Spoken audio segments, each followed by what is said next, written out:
অবশেষে পুলিশের জালে নৈহাটির প্রাক্তন তৃণমূল বিধায়ক সনদ দে তোলাবাজি দুর্নীতির অভিযোগে শনিবার ভোরে উত্তর চব্বিশ পরগনার দত্তপুকুর এলাকা থেকে তাকে গ্রেফতার করে পুলিশ। এছাড়াও জবরদখল, ভয় দেখিয়ে জমি হাতিয়ে নেওয়া এবং 2021 সালের নির্বাচন পরবর্তী হিংসারও অভিযোগ রয়েছে তার বিরুদ্ধে। শনিবারই তাকে ব্যারাকপুর মহকুমা আদালতে পেশ করা হয়। অভিযোগ দায়ের হওয়ার পর থেকেই গা ঢাকা দিয়েছিলেন প্রাক্তন বিধায়ক।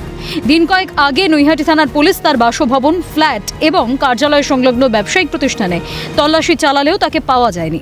দীর্ঘ নজরদারির পর গোপন সূত্রে খবর পেয়ে শুক্রবার গভীর রাতে দত্তপুকুরের একটি গোপন আস্তানায় অভিযান চালিয়ে পুলিশ তাকে গ্রেফতার করে। নৈহাটি থানার পুলিশ আজ গ্রেপ্তার করে নিয়ে আসার পূর্বেও সনদ দে যখন বিধায়ক ছিলেন তার বিরুদ্ধে মুখ খোলার ক্ষমতা কাউর ছিল না, এমনটাই জানাচ্ছেন স্থানীয় বাসিন্দারা। ব্যারাকপুর শিল্পাঞ্চলের রাজনীতিতে দীর্ঘদিনের চেনা মুখ সনদ দে। একসময় নৈহাটি পুরসভার পুরো পারিষদ হিসেবে দায়িত্ব পালন করেছেন। রাজ্য রাজনীতির সমীকরণে তিনি বর্তমান সাংসদ পার্থ ভৌমিকের অনুগামী হিসেবে পরিচিত ছিলেন। 2024 সালে পার্থ ভৌমিক ব্যারাকপুর লোকসভা নির্বাচনে প্রতিদ্বন্দ্বিতা করার সময় বিধায়ক পদ থেকে পদত্যাগ করেছিলেন। পরে ওই নৈহাটি বিধানসভা কেন্দ্রের উপনির্বাচনে সনদ দে তৃণমূলের টিকিটের বিধায়ক নির্বাচিত হন। তবে নির্বাচন পরবর্তী সময় থেকেই তার বিরুদ্ধে অভিযোগের পাহাড় জমতে থাকে। 2026-এর বিধানসভা নির্বাচনে পরাজিত হওয়ার পর থেকে তার বিরুদ্ধে নৈহাটি থানায় তোলাবাজি সহ বিভিন্ন অভিযোগ দায়ের হয়। স্থানীয় বাসিন্দা ও বিজেপির অভিযোগ, এলাকা জুড়ে ব্যাপক তোলাবাজি চালানো, ভয় দেখিয়ে সাধারণ মানুষের জমি ও সম্পত্তি দখল এবং বিরোধী রাজনৈতিক কর্মী ও সাধারণ মানুষের ওপর অত্যাচার করতেন তিনি। সনদ দেকে গ্রেফতার করে নৈহাটি থানায় নিয়ে আসতেই তীব্র চাঞ্চল্য ছড়িয়ে পড়ে গোটা এলাকায়। গ্রেফতারির খবর পেতেই বিজেপি নেতাকর্মীরা নৈহাটি থানার সামনে জমায়েত হয়ে ক্ষোভ ও বিক্ষোভ করতে শুরু করেন। রাজ্য বিজেপির সভাপতি শ্রমিক ভট্টাচার্য বলেন, সনদ দে চরম অত্যাচার করেছিল, বিজেপির কাছে এসে বাঁচতে চেয়েছিল। তবে আইন আইনের পথে চলবে, তাতে যদি সে পাতালে লুকিয়েও থাকে তবে সেখান থেকে বার করে আনবে প্রশাসন।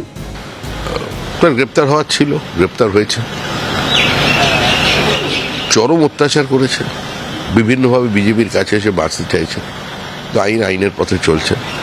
আমরা প্রতিহিংসামূলক আচরণ কারোর বিরুদ্ধে কিছু করিনি, কিন্তু আমাদের যে কর্মীরা খুন হয়েছে, যাদের বাড়ি ভাঙচুর হয়েছে, যাদের বাড়ির মহিলারা, এমনকি আমাদের মহিলা কর্মীরা যারা শ্লীলতাহানির শিকার হয়েছেন, সে বিচার তো করতেই হবে। এবং দরকার হলে পাতালে যদি লুকিয়েও পড়ে সেখান থেকে বার করে আনার ব্যবস্থা প্রশাসন করবে। ঘটনা প্রসঙ্গে রাজ্যের পরিবহন মন্ত্রী অর্জুন সিং বলেন, নৈহাটিতে সনদ দে মূলত একজন তোলাবাজ হিসেবেই চিহ্নিত। বিধায়ক হওয়ার পর ক্ষমতার অপব্যবহার করে তার বেআইনি কারবার আরও বাড়িয়েছিলেন। একটা তোলাবাজ, অত্যাচারী, গুন্ডা, মানুষের সম্পত্তি লুট করা, এর হিসাবে মানুষ ওকে বেশি জানত। অত বড় বিজনেস, মানে অভিষেক ব্যানার্জি যেরকম উইদাউট ইনভেস্টমেন্টে বিজনেস করতো, সেরকম ওরও উইদাউট ইনভেস্টমেন্টে বিজনেস ছিল। ওখানে বাস টার্মিনাস একটা হয়েছিল, সে বাস টার্মিনাসের মধ্যেই ওর পাথর বালি ব্যবসা চলত। আজকে নৈহাটি থানা তাকে গ্রেফতার করেছে, আমি তাদেরকে ধন্যবাদ জানাবো। আমাদের পশ্চিমবাংলা পুলিশ আজকে সঠিক পদক্ষেপ নিয়েছে।